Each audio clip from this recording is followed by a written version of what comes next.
Une perspective, la 6e République, 1P6R. Alors, ce qui me frappe beaucoup dans ce que vient d'exposer Michel, c'est qu'en fait, moi j'inverse les définitions, enfin nous inversons les définitions de peuple et de nation. C'est-à-dire que ce qu'il appelle nation, j'ai l'impression que, enfin plutôt ce qu'il appelle peuple, j'ai l'impression que c'est ce que nous on appelle nation. C'est-à-dire que nous, le peuple, c'est juste une population, mais qui a une culture commune, une langue commune, un territoire commun, une façon d'être, une façon de se comporter commune.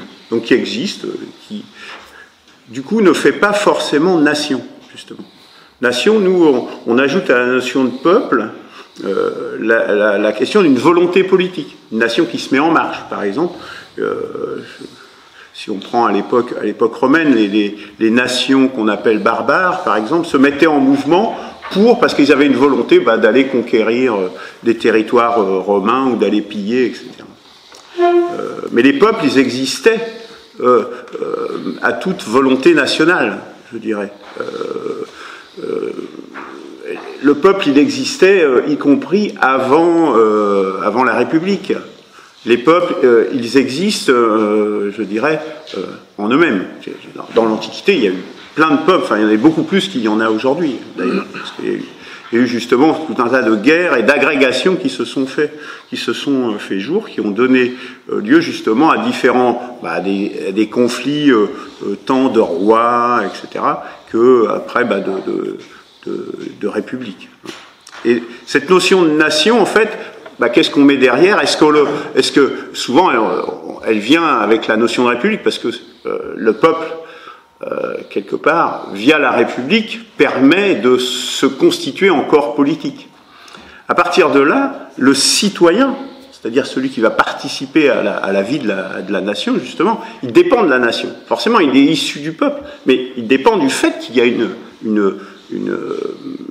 volonté politique qui s'est exprimée, qui a réussi. Je peux prendre un exemple. L'exemple, ça serait par exemple le peuple catalan ou le peuple corse, qui sont des choses qui existent, mais pour lesquelles la nation n'est pas constituée. Il y a une partie du peuple corse ou du peuple catalan qui a la volonté de devenir une nation à part entière et de prendre son autonomie, de prendre son indépendance. Donc ça, on voit bien ici la différence. Pour l'instant, le peuple peut exister sans qu'il ait réussi à se transformer en nation. Alors pour ça qu'on appelle ces gens-là les nationalistes corses, etc., etc. Donc ça me semble tout à fait important. Et ce que j'aimerais comprendre, ce que j'essaye de comprendre, c'est pourquoi on a cette inversion entre Michel et ce que nous on dit. Est-ce qu'il y a une raison profonde ou est-ce que c'est juste sans importance? Et j'arrive pas à déterminer si c'est important ou si c'est juste qu'on a interverti les mots.